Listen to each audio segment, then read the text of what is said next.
You've got it tuned into the Zealous Podcast. I'm your host, Rocky Snyder. This week, we got the Oakland A's on deck. And that's Brian Schulman, Director of Sports Medicine and Rehabilitation for the A's organization. And Brian and I are just going to sit back and have a really good conversation. Be sure to follow us on Instagram. Click the subscribe button. And remember, that handle on Instagram is @Rocky_Snyder, S-N-Y-D-E-R. Before we begin, though, I want to tell you about a couple of courses that are coming up. One in person and the other one already existing online at RockySnyder.com.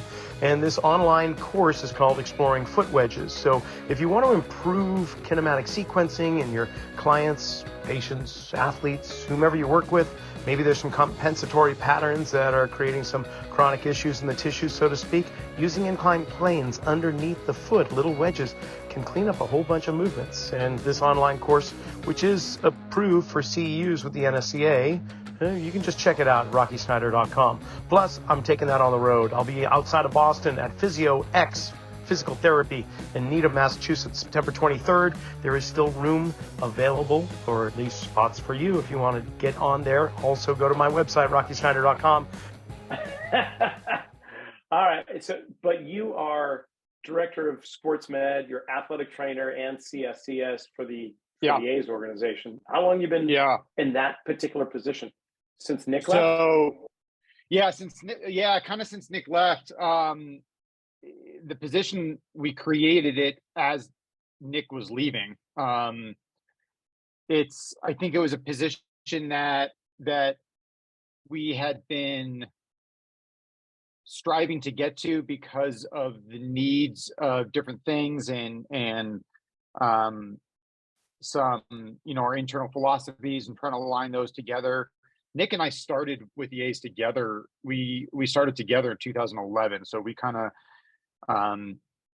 through his leadership, and I was right there, kind of helped build the program to where it is now. So, a lot of our ideologies are the same. I think, obviously our treatment approach is different a little bit.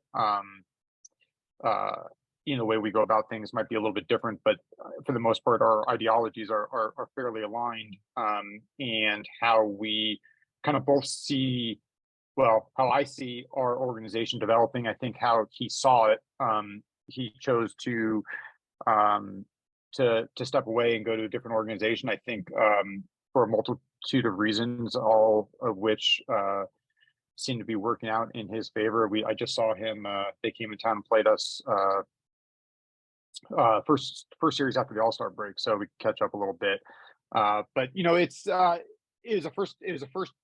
this is the first year of this position and kind of growing the bird's eye view of the organization from a holistic standpoint, from that encompasses all sports medicine, strength and conditioning, sports science, that I'm kind of overseeing as an evolution that we are building. It's been a whirlwind. Well, from previous guests I've had on, it seems like that's kind of the organic flow of things. And what's happening, you used to be that you were the strength coach, but now you're a director of performance. And then we're starting to bring in sports science and nutrition. And then the medical team is forming with the training team, or, it seems like that's just kind of a natural way of things. Is it? Yeah, I think it's definitely been an evolution in the industry. I think there was, for baseball, there was the head trainer, and the head trainer took care. There's the major league head trainer. The head trainer took care of the major leagues team, and kind of oversaw some things that were going on maybe in the minor leagues with the 40-man players or the top prospects. And then you had the minor league medical coordinator that kind of oversaw all things that were going on in the minor leagues. I think with the minor league coordinator are typically either housed in Arizona or Florida, and the major league head trainer is in the home city, whether it be Oakland or Milwaukee or Minnesota, and the front office is there. So the front office naturally goes to the head trainer because that's who you have direct contact with. And then that head trainer starts getting pulled away. In my eyes, this is where I see how the evolution kind of started, and the head trainer starts getting pulled away and, leaving the assistants short-staffed to take care of the active roster, and the expectations that then the front office has to the major league head trainer to be able to answer all these questions leaves him, paying more attention at times to the whole organization. And I think that's how things kind of developed. And the medical staff is kind of always the front lines. We are always the ones who are going to get questioned first. So there's always a comfortability, I think, from the front office to go to the athletic trainers for questions. And I think that's kind of how things kind of developed in football. When I was in the NFL years ago, it was there were 3 of us in a full season. 4 of us, three full-time athletic trainers in a full season intern, if you will, was my position. And that's now evolved to the director of medical, to the head athletic trainer, to the director of physical therapy, to the director of rehabilitation. And then there's, I think some of these NFL staffs have 6, 7, 8 medical professionals in there. And the needs of the players are growing, and the expectations that the players expect, that the front office expects, whether it is massage therapy, chiropractic care, doctor availability for doctor appointments, communication. This is not the best thing to say, but there used to be, this is years ago, trust me, this is not the philosophy now, is hey, if it was broken today, it'll be broken tomorrow, we'll figure out then. But answers need to be answered yesterday.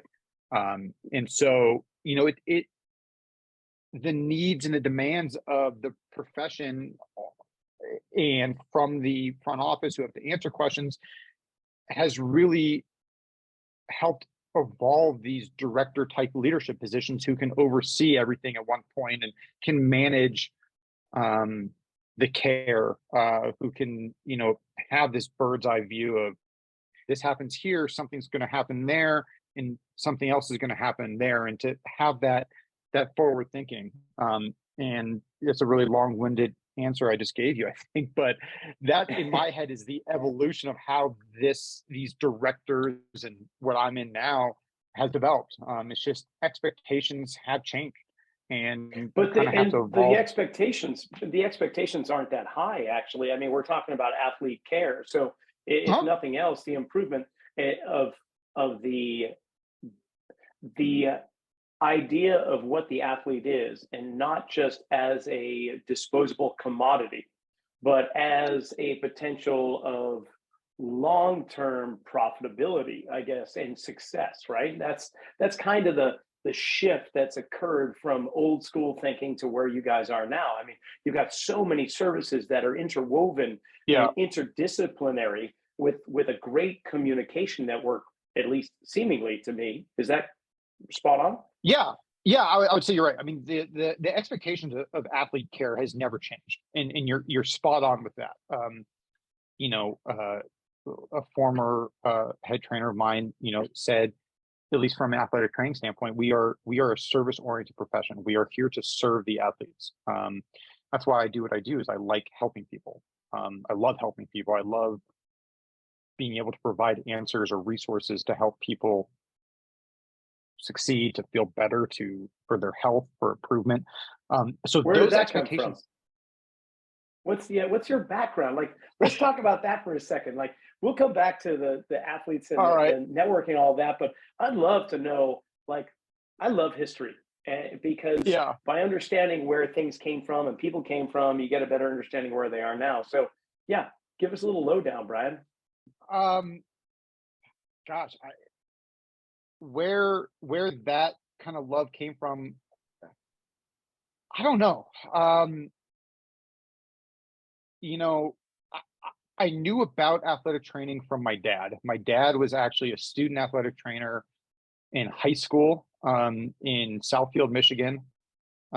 He then moved on and was a student athletic trainer at Eastern Michigan before he left there. So I kind of knew about the profession. I remember him telling me at times he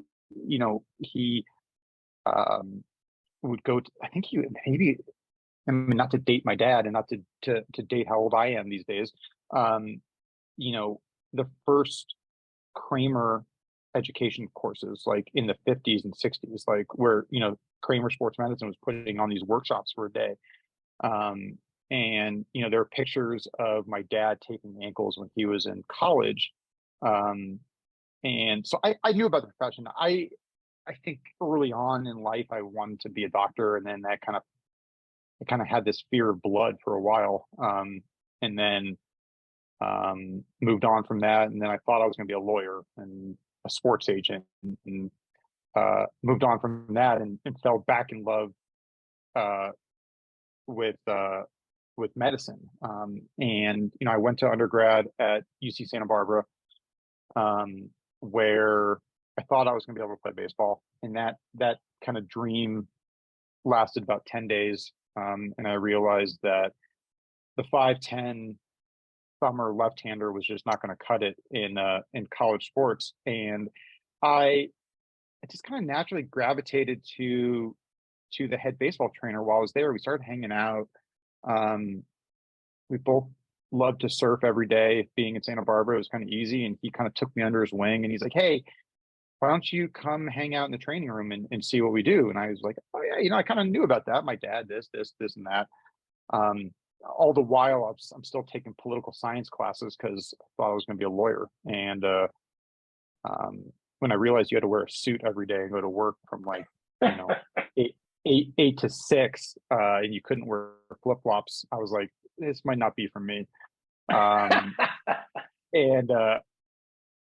I was I was stupid enough not to change my major. In fact, I wound up basically creating a double major for myself. So I finished the political science degree. Don't ask me anything about politics right now.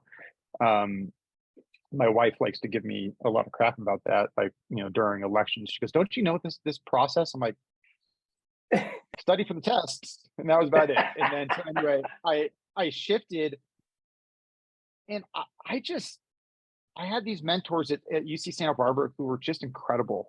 And back then, athletic training, you could go through an internship route, and there wasn't a curriculum, but you had to take certain courses. You had to take certain courses to be able to sit for the NATA exam, and UC Santa Barbara didn't offer all of those. So I actually had to go take, I think, 3 or 4 classes at Santa Barbara Community College, because they offered them. I think I took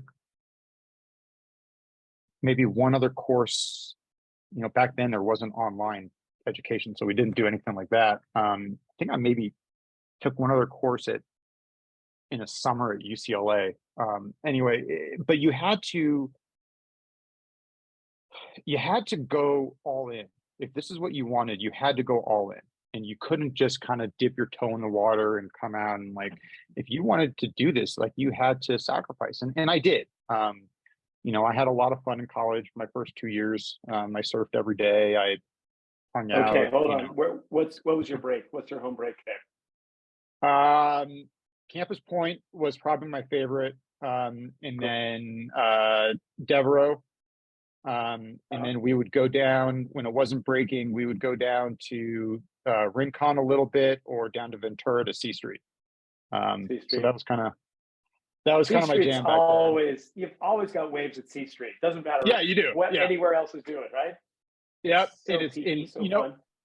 And then when it wasn't breaking, we'd just go. And I talk this big surf game now, but I haven't surfed in years. Just the life I live, and I know. One of our team doctors, is a good friend of mine. He's in private practice and educational practice with Stanford, but also has some private practice. But he surfs all the time. He drives down to Santa Cruz out by you, and every day, like not every day, but probably 3-4 times a week when he can, or he goes out to Ocean Beach, and 5 o'clock in the morning, and then he gets up and goes into his practice, and he's like, "Dude, why don't you come with me?" I would love to, but You should, my, man. I've got plenty of boards I down here.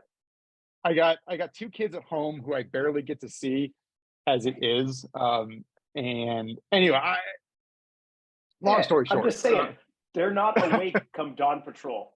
So I got one kid who would come with me, and and he would do it. I think it's in my blood still, but I found other passions. No problem. Just planting the seed. I So, know, and you say, go ahead. no, and so what I was, the other thing that we would do is when it wasn't breaking, we would go on these paddles, because I longboarded, and I would just paddle next to one of the other guys, and we would just sit there and talk. And those talks just kind of continued to fuel my passion for what we wanted to do. And like I was saying, like you back then, you had to go all in, and I went all in. Like I said, I had fun for a couple of years. I enjoyed college. My grades were okay, and then I went all in. And for better for worse, I alienated myself from a lot of my buddies, from a lot of my friends from back in high school. I was a training room rat. I mean, they would end up giving me a key. I mean, I was senior in college, and I had a key to the kingdom. I mean, in my world, I would get there at 6 o'clock in the morning, fold towels, make ice bags, study the books, go to class, come back, cover my assigned sport. I taught. I was an undergrad assistant or clinical assistant for teaching kinesiology course. And I just went all in. Found a couple internships. I took a PBATS internship with the Dodgers before my senior year in college, and decided I want to go to grad school. Education was important to me. Was really important to me, and I took a grad position at Fresno State, where I got my graduate degree and worked. And I chose that school because it had a football team, and a good Santa football Barbara team. Yeah, we were really good back then. I mean, that was when David Carr was there. We were not Derek, David. That's we're talking 25 years ago now. Derek was Teddy Bruschi came from there. You got a whole bunch. No, he came from Sacramento. Yeah, we were. I mean, that somebody was else for the Super Bowl. Lorenzo Pats came from Fresno. Logan Mankins. There you go. Thank you. Yeah, Logan Mankins was one of our offensive linemen back then. He was just a freshman as I was leaving, but I do remember Logan was just a big boy, and he had an incredible career. But I chose that school because I felt like I needed to be well-rounded. I needed experience. I had a ton of baseball experience. I had a ton of volleyball, water polo experience in Santa Barbara, baseball experience, like I said, soccer. And I thought to be well-rounded, I had to go do some other things. And so I chose that, where I did football and baseball. And then I wanted to kind of continue building that. And I took a position with the 49ers. And when I say my path was unconventional, I'm talking unconventional to get to where I'm at now. Took a position with the 49ers, which was supposed to be a year-long position. And after 1 month or two after the season, they were going through some ownership changes, and they said, "Hey, we can't pay you for 3 months, but we want you to come back." I said, "Well," my wife and I at the time, we were about to get married. I'm like, I kind of need a salary. I need money. My wife is a teacher. She was supporting me, supporting us as well as she could. And the guys at the 49ers were incredible, and still some of my closest friends, who they're all no longer there. They've moved on to some other positions, but they helped find a 3-month position at Cal Berkeley. And so I said, okay, well, I'll go up to Cal Berkeley. I'll work there. And then they said, hey, come June, come back. We'll start this over again. And I was like, okay. And then we started talking, and I was like, I just don't know if that's the risk I want to take. I don't know if this happens again and we're married and, you know, we're going to start a family and I'm living unknown if they're going to cut the position. And I remember we were on our honeymoon and I must have interviewed for 6, 7 different positions. Cal wound up coming through and offering me a full-time position. So I stayed there. And I was there for 7 years, through some good times and then through some really bad times with the university when they had some financial challenges when they were trying to build a new football stadium and doing different things, and some different leadership changes. But I was safe there. You know, I had an incredible time working with the aquatics programs. I developed these incredible relationships with the coaches, with the water polo players. I did a little stint with the USA water polo. I was overseeing baseball. I was working women's soccer. I was working, and then I had this passion for rehab and kind of created this. I don't remember the title was coordinator of rehabilitation for Olympic sports at Cal, and I was happy. I was also frustrated, but you know, I had a career. I wasn't going to go anywhere. I really enjoyed the Bay Area. I'm originally from Los Angeles, and I don't really have a desire to ever go back down there. Yeah, I won't hold that against you. It's good that you're in the Bay Area. Yeah, yeah. Actually, we leave. We leave after we're done here. We're in Colorado right now playing the Rockies, and we leave here and go play the Dodgers. So I do have to go down there for 4 days, but it's kind of like a bittersweet homecoming. But then I get to come back home to the Bay. And you know, to finish a long story.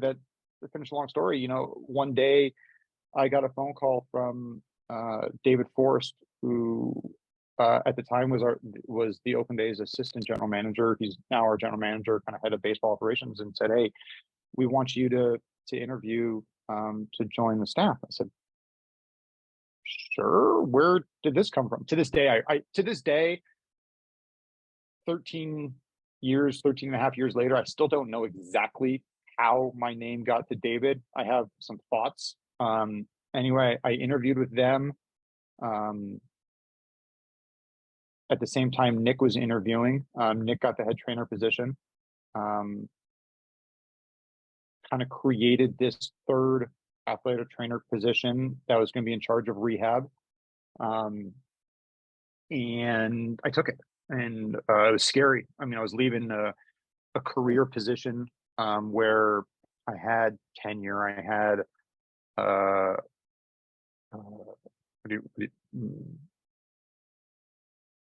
benefits and all those things. Yeah, benefits, a fully vested program and benefits and everything else. I was good, and but you know, I had always wanted to work baseball. But you know, when I left the Dodgers as an intern, they had talked about kind of joining their organization as a rookie ball team. But I chose to go to grad school.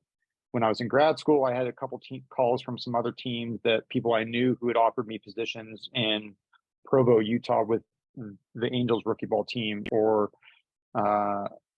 somewhere wherever the Cubs were. I interviewed with them, but I made a decision that I was going to be a family guy, and my wife and I were going to get married and eventually have kids, and the life of a minor league athletic trainer was not going to be for me.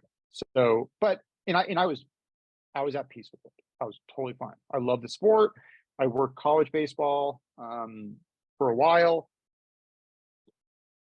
I enjoyed that, and I was totally fine. And then I got this phone call, and I was like, "Well, let's see what it's all about." And I took a leap of faith, and you know, really, it's the best decision I ever made. I got a major league position without spending a single day in the minor leagues. I'm sure that ruffled a lot of feathers at first. I'm sure there's still a couple people who hold it against me, maybe, and now in the position that I'm in now. But I know I grinded. I know I worked my tail off. Other people do it different ways. I don't equate to what I did to being the exact same as what some minor league athletic trainers did, but there were things that I had to do that they weren't used to doing, and it all uh, made me better, like it's made other people better in different ways, and gave us different experiences, and allowed me to get to where I'm at now. And I think it taught me a lot of things: time management, priorities, communication, all that stuff, in just different ways. And I am just really fortunate to be where I'm at now, and very thankful. So Yeah, and so Nick Paparesta, he leaves after several years with you, and you guys mhm. working up the ranks and building what you've built, and he's Yeah, off in Minnesota with the Twins. But what is your, for the listening audience, what is your official title with the Oakland Athletics?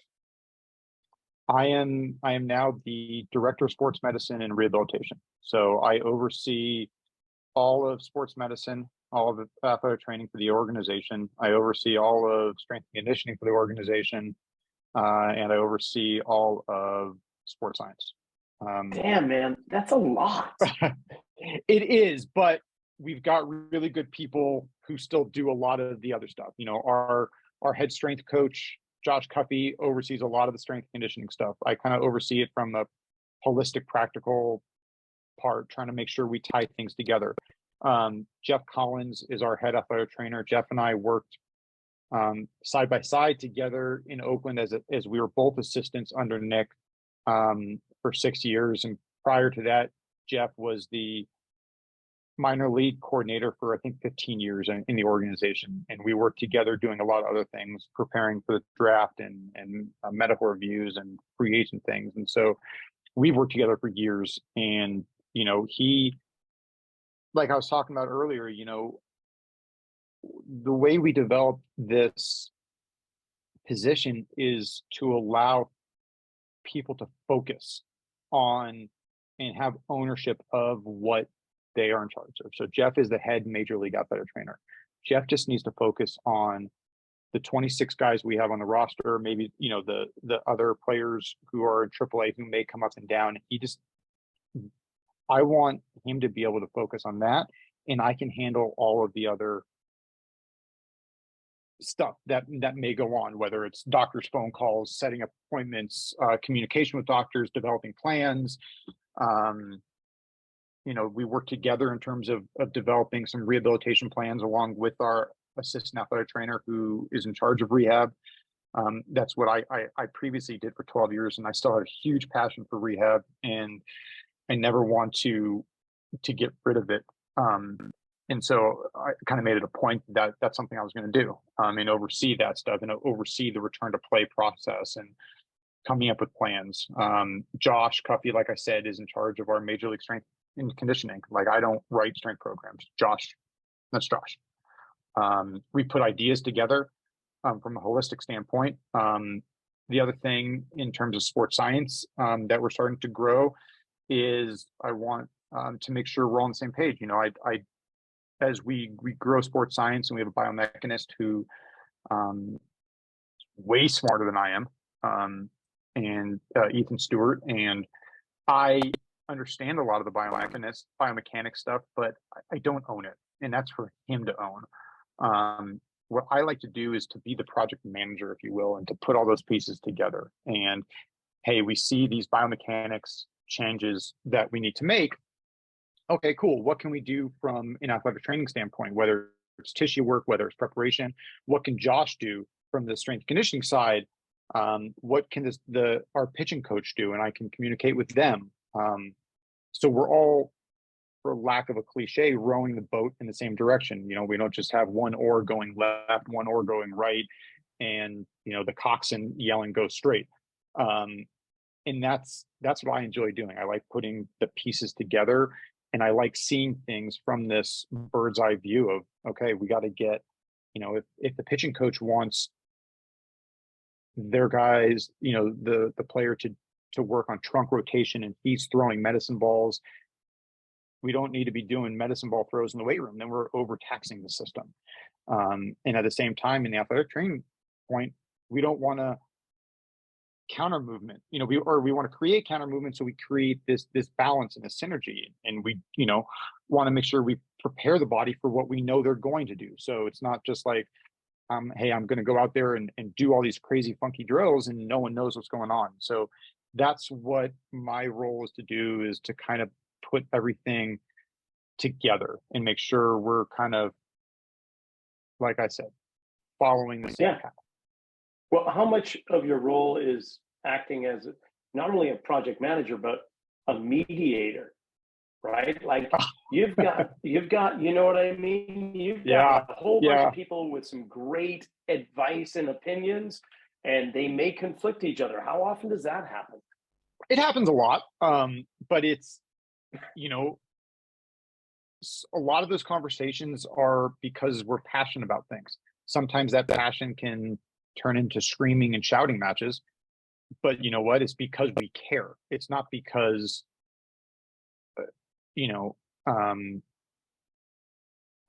it's my way or the highway. It's because, we care. We're passionate about doing something a certain way, but you have to have the humility to be like, hey, maybe there's another way how to do this. Maybe if we do it this way, we can still accomplish the same goal.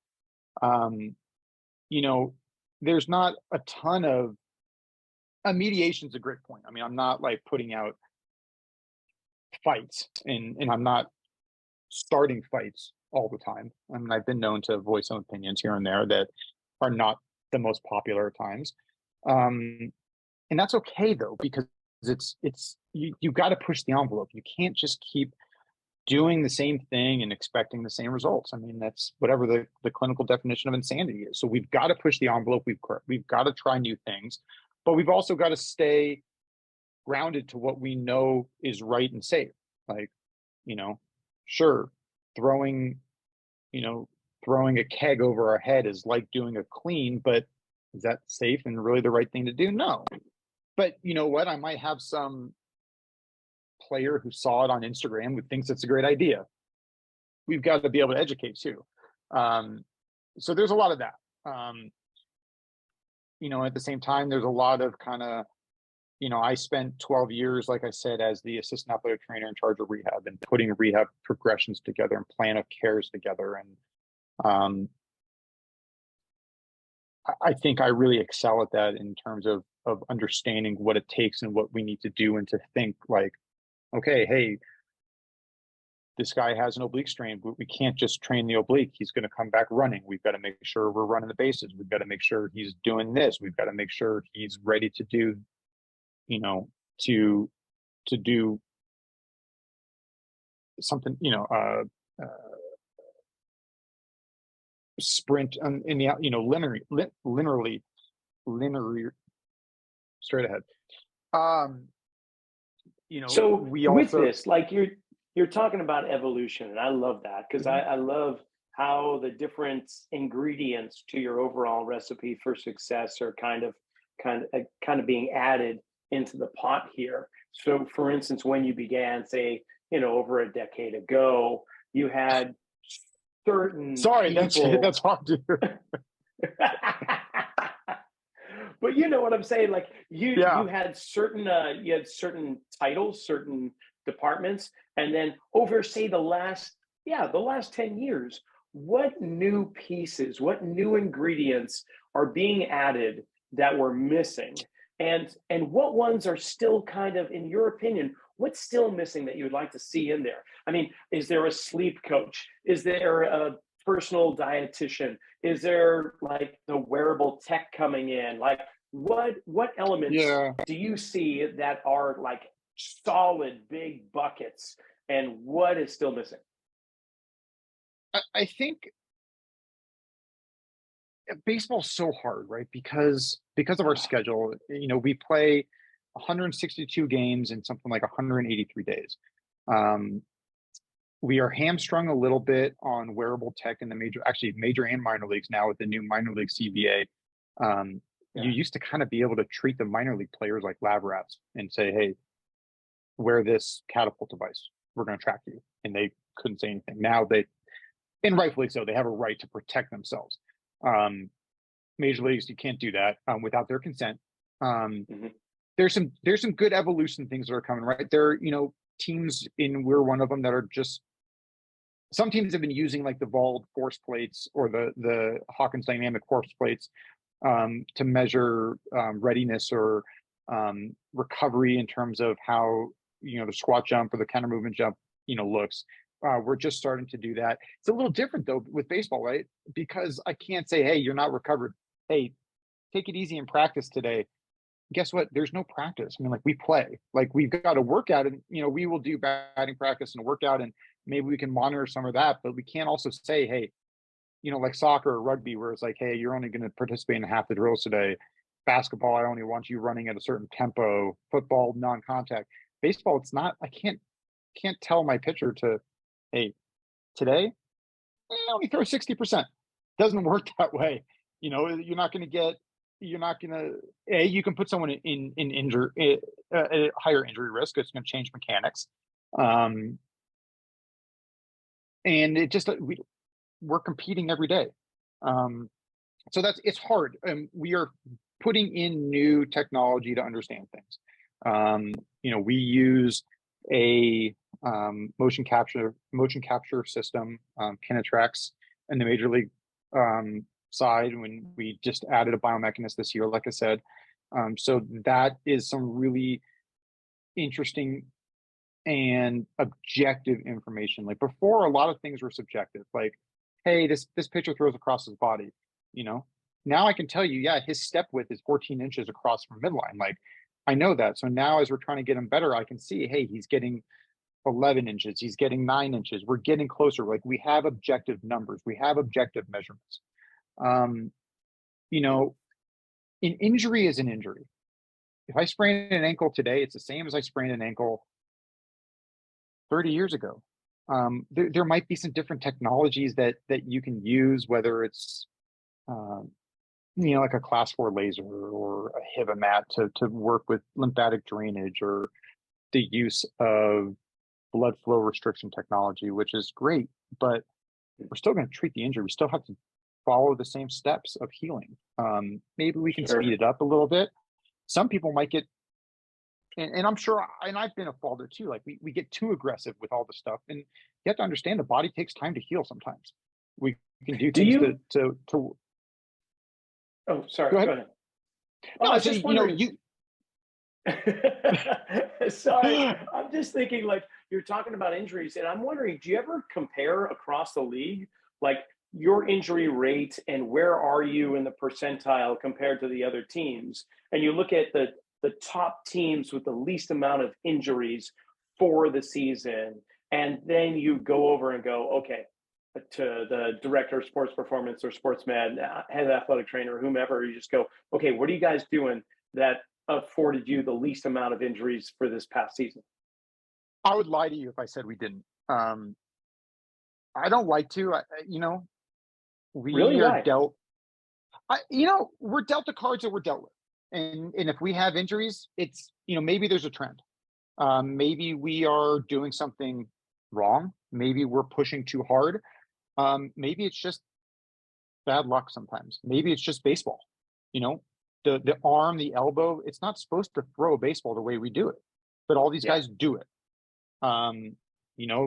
Playing, with the pitch timer and the game's speeding up a little bit, but in the ninth inning, after playing 2 hours and 45 minutes, and a guy hasn't sat on the bench, he takes 100% effort swing and it sprints down to first base. And if you're not prepared yet, hamstrings can go.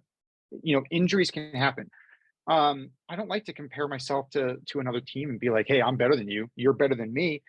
What I like to do is I like to talk to those guys who I have relationships with, to make relationships with, like, hey, when you had these injuries, what worked better for you? It's more that, like, if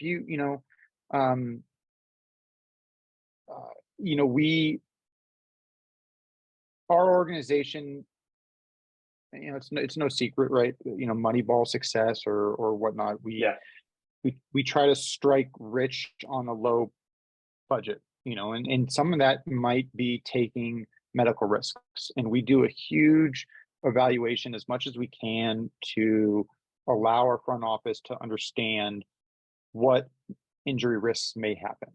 But our front office understands, like, hey, the only way we can try to get a player like this is because no one else may want to take that risk. But we're going to take that risk and we're going to see what can happen. And some, we've had some amazing success stories of guys that we took a risk on, and they wound up performing, exceeded our expectations, and then they wound up leaving in free agency, or we traded them and they wound up having longer careers. And I'm proud of that. I'm really proud of that. I'm proud of that we were able to help. We took a risk. Now, we also took the risks, and sometimes those didn't work out.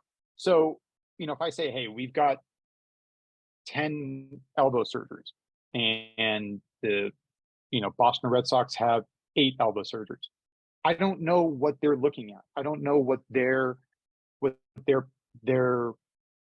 magic potion is, in terms of when they select a player. Do they care? Do they care if they have an injury risk? We care to a point, because if we bring someone with an injury risk and they're going to wind up on the IL, the injured list, we're going to have to promote somebody else. And is somebody else going to be ready for that? And is our farm system ready to handle that? And those are all answers that our front office has to come up with, and we help to educate. So that's kind of why I don't like to compare. I like to Sure. understand. I like to learn from other guys. I don't, in also some teams, it's gotten a lot better. And I take a lot of pride in the electronic medical records system that we use. I've sat on that committee from Major League Baseball kind of since I've been here, in the reporting of those injuries. And we've made some great strides, but sometimes guys just didn't report injuries because they didn't want it. Their front office thought it looked bad if they had 5 guys on the injury list, so they just wouldn't put guys on the injury list, and they would try to manage it. Our front office doesn't care about that. They care more about the process. So there's different things, and we right now have a couple very rare injuries that happen in baseball, and those things happen, but they're on our injured list. Excuse me, and they're out. One guy's out for the year because of it. Do you see this injury happen that often? No, just luck of the draw, if you will, for us, that he got it while he was with us. And so that's why it's not in my head. It's not fair to make those comparisons. What's Sure. more Now, important? you mentioned that you've got some colleagues in other teams that you've got a good rapport with, and you're willing to share. But I imagine, just from my own experience, there's some teams that do not want their representatives coming on and having a conversation with me. It's just the organization's decided, no, we're just going to hold all of our information, which, I get it. But at the same time, what about you? Like, are there organizations that those guys are just not going to be up for having a conversation with you, but other teams will? Yeah. When it comes to, I think most guys will have a conversation. I haven't run across anyone who won't have a conversation. Are they going to tell me exactly how they treat an injury? Maybe, maybe not. Are they going to tell me exactly what they look at to see if he's ready to come back? Maybe, maybe not. That's their way of doing things. That's their proprietary analytics department, and that's fine. I'm cool with that. But when you don't help the industry grow and you don't help the knowledge grow, like, we're going to become stagnant. And I'm here to share. Like, I tell, when we sign a free agent in the off season, and I'm going through and I call them and say it's a pitcher, and like I go through our shoulder and our arm care exercises. I'm like, hey guys, we're not trying to reinvent the wheel here. We're not trying to do crazy, stupid exercises that are all crazy and new. Like, these are bread and butter things with maybe a different twist, but the way we do things that is how we have found success for longevity. Is it always right? No. Is it wrong? No. Does it work? I like to say most of the time it does. But it's how we present that information, to those exercises to them, how we program them, how we maybe condition a pitcher after they run might be different. Some teams might still believe in 4-mile runs every day to build up their legs until they pitch again. Some teams might only do sprints. It's just how you do that. And that's what I like to share with them is like, hey, this is our philosophy. Is it right or wrong? That's for you to decide. For us, this is how it works. And that's, circling all the way back to my role now is to kind of, with that bird's eye view, is to make sure that philosophy and how we do things carries out through our minor leagues. And so when our players evolve from rookie ball to low A to high A to double A, like we're following the same philosophy. Nick started that when he was here, and making sure we all kind of had the same kind of arm care, injury prevention type philosophy. And now we've taken it, I feel like we've taken to the next level and doing things even more. And having I can be a second set of eyes and ears for Nate Brooks, who's our minor league coordinator, because he's got so many guys to worry about. And hey, I've seen things that, hey, maybe we should scan this right now. Maybe this is worthy of an MRI because this may happen and may not happen, or maybe not. Like, hey, relax, just let this thing kind of play itself out. We might be okay. That's the difference, I think, between organizations and how they do things. It's the philosophy, Mm-hmm. Like I said, everyone gets a Tommy John surgery at some point in their career. If you're going to work in baseball, you're going to see a Tommy John surgery. Now we're going to see all these different types of procedures, whether they're hybrid procedures, whether they're repairs versus reconstructions, whether they're secondary, primary, whatnot. But we know that, the body takes time for the graft to mature. So we know that, you're probably not, depending on the doctor that does it, you might not throw for 5 to 6 months. And then how does the throwing program evolve? I remember years ago, a lot of guys did it based off of time. And they're like, okay, yeah, you're going to throw it 65 minutes, and then you're going to throw it 75 feet for 3 minutes. Well, in my head, that doesn't work, right? Because what if I get a pitcher that just rocks and fire, rock and fire, rock and fire, rock and fire? They might make 50 throws in those 5 minutes. And I have another guy that is just really cerebral and wants to think about every single movement, and he might make 20 throws. So we've evolved, we've changed that. I think some teams might still be out there that work off this time frame, but I think that's some of the evolution, that's some of the differences, and that's those thought processes are what can be shared. And what about, say, other injuries and the evolution of how you view them, how you address them, whether surgical or non-surgical? You mentioned like inversion sprains, hamstring pulls, rotator cuff. Like, how has that grown or matured over, say, the last 5 to 10 years? Is it just still roughly the same protocols, or is there a different way of looking at them? I think some of them have changed because of the evolution. If we take shoulder injuries, from a shoulder, any kind of shoulder injury or an elbow injury, with the evolution of the weighted ball and the plyo balls that guys are throwing and starting at a young age, and they want to get back to doing that right away. And then, you have to kind of plan for all the stress that they put on those joints, and you have to plan for the stress that they're going to put on those joints afterwards if they don't follow your advice. We don't like to throw any kind of weighted ball, extra stress coming off of a UCL repair for up to 14 months. I think, the graft is still maturing with the body. Like, you can throw a baseball, and keep in mind, right? Like, throwing a baseball, like I said earlier, is you're not meant to do that. Like, the Newton forces that are put on that elbow, we all know, like, it's not supposed to hold up. And now you put a new ligament in there, and you want to take a weighted ball and to do all these extra throws, and you're just doubling down to a ligament that hasn't been really fully matured. and anatomy has changed. You know, you've drilled holes in the elbow joint to hold this. You have to let the bone heal. But you know what? It's sexy to throw a weighted ball. It's sexy to run up and throw as hard as you can and have this 97 flash on a radar gun. But how long is that going to last for? That evolution has changed the way that we have to rehab. There's a lot of psychology, there's a lot of education, and there's some players that, for lack of a better word, you know, will tell us to go F off. Like, I'm going to do this my way. I got to this level by doing this, and I'm going to keep on doing it. Okay, look, man, I'm not always right, but science shows that this may happen again, and this is your career. So I think, you know, you have to be protective of some of those stresses that are going to be placed on them.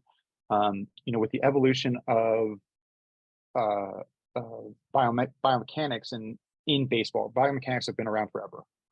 You know, the way we can use them and measure them now, you know, there's work years ago at ASMI. Glenn Fleisig did a lot of work, and now and that's in a lab setting. Now we have in-game biomechanics. We can see where someone's actually working at 100%. We can see their rotational forces. We can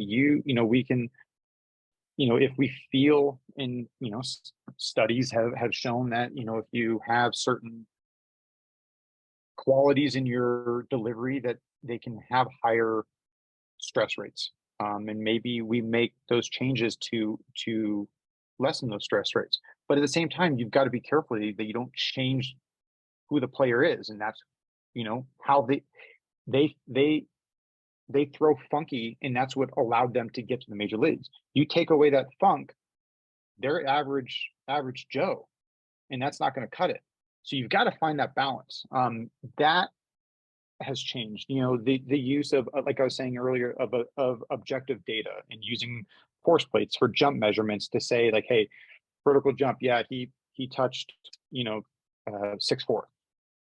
You know, but now I can see the power that he's eliciting. I can see the power that he's accepting. I can see objectively that, and we can make strides and recommendations, and that's helped. You know, the science that in the research that's been done all over the country in terms of, you know, whether it's Nordic hamstrings, eccentrics, whatnot, we know tendons heal with eccentric strengthening. We know that's research has been done. I think it was out in Norway or Finland. There's a huge tendon researcher out there who, you know, has proven that. And how do you do that for hamstrings? And, you know, whether it's Nordics, you know, some people believe in using the Nord board and driving that home. Some people don't, but you have this objective data now, so you can kind of truly measure it. And that's where I think the evolution has come from. Right on. And what about, just kind of finishing up with the questions here, what about your own evolution career-wise? You've evolved tremendously from everything you've shared, but where are you evolving into? Or is it too soon to tell? I mean, I like to say I'm evolving all the time. I am humble enough to say I don't know everything. I feel like I have a grasp on a lot of things, so I can kind of help put pieces together. You know, the evolution of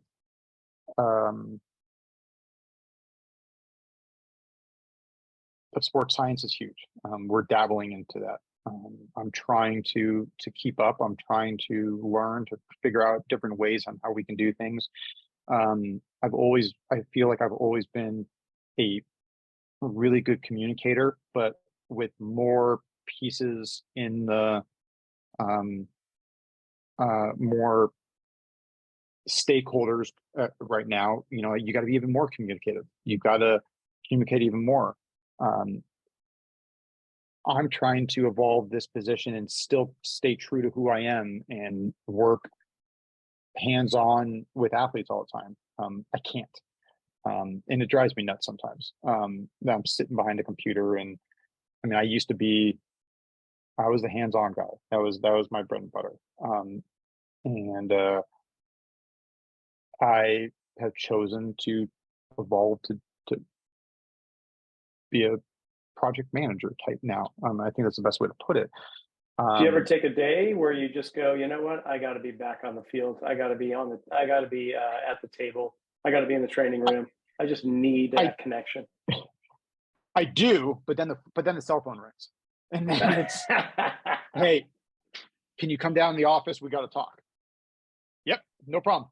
And we put together a great staff so we can do that, so that can happen. I can get pulled away, and we don't miss a beat. Like I said, with Jeff Collins, who's our head trainer, Brad LaRosa, who's our assistant athletic trainer, Elliot Deal, who's took over my previous role as an assistant athletic trainer in terms of and overseeing rehab. We don't miss a beat. So, you know, surrounding yourself with good quality people who can complement your weaknesses is what it's all about, in building a team. And so, we're always evolving to build, the front office's job, our raw team they can build, and we're trying to build the best sports medicine, sports performance team that we can build, and that's helping to push and evolve, our lower athletic trainers, our lower strength coaches. I was talking to a friend this morning and telling him I was about to do this podcast, and this is way out of my comfort zone. I don't like to be in the limelight. I don't need to do that. But it's taken a while, and it's taken people to remind me, like, it's really hard to say. I mean, that people younger in the profession have career aspirations in terms of getting to where I'm at or where I've been. And I've been fortunate to be around for a long time now, not as long as other people, longer than some people. I've seen a lot, and there are things that I can share, that I think we do well, that I think I've done well, that I think I've done wrong. And I love to talk about things that I've done wrong. And that's where I'm evolving, is to put everything together. Yeah, well, that's fantastic. I love it. We'll have you back on to get uncomfortable again, and then we can talk about, between you and me, over the years we've been doing this, all the stuff we've done wrong. Honestly, Yeah, I think that would be phenomenal, to be in all sincerity, because I learn more from my failures than I do from my successes, by far. 100%. And everyone loves to talk about how good they did, but you know what? Like, you're supposed to succeed. Yeah. It's you're supposed to do well, but like, and you're not supposed to fail. So when you fail, you better learn from those mistakes. You know, um, it's it's a it takes a humble person to say, like, I screwed up. I did not know what I was doing right there. I should not have done this. But if I said I didn't, then I'm not true to myself. I'm not true to the people who I'm trying to help. So I try to instill that on our staff and the people who we surround ourselves with, to be like, hey man, if you don't know it, just ask for help. Figure it out. Let's work together. Valuable advice. Well, Brian, this has been phenomenal. I really want to thank you for, taking an hour out of your busy day and not answering the phone here and all that. I really thank you, man. This has been fantastic. Dude, it was my pleasure. It was awesome. I love just kind of flowing organically, and like I said, as uncomfortable as sometimes it is doing this, I find myself just rambling sometimes, because I am passionate about this. I'm passionate about what I do, what you do, Rocky. I love the fact that you bring on people from all different entities. It's not just athletic trainers, it's not just strength coaches, it's not, there's nutritionists, I think you've had a sleep expert on there once before. It's everyone. It just, and you know what? It takes that one person to listen to the podcast, and to listen to this, and for it to strike something. and that's awesome. And I appreciate you doing this. I couldn't do it. So. Well, my pleasure. Awesome. Yeah, let's do it again. And this was great. Right on. And that's a wrap for this episode of the Zealous Podcast. Thank you, Brian, for coming on. Thanks to the A's organization for allowing this all to happen. And remember, you can go onto my website, rockysnyder.com, and take that online course, Exploring Foot Wedges. It's 0.5 CEUs for NSCA certified members. And also, meet me in Boston or Needham at Physio X, Physical Therapy, September 23rd. That's a Saturday, and it's an all-day geek out session on biomechanics and foot wedges. We'll see you next week.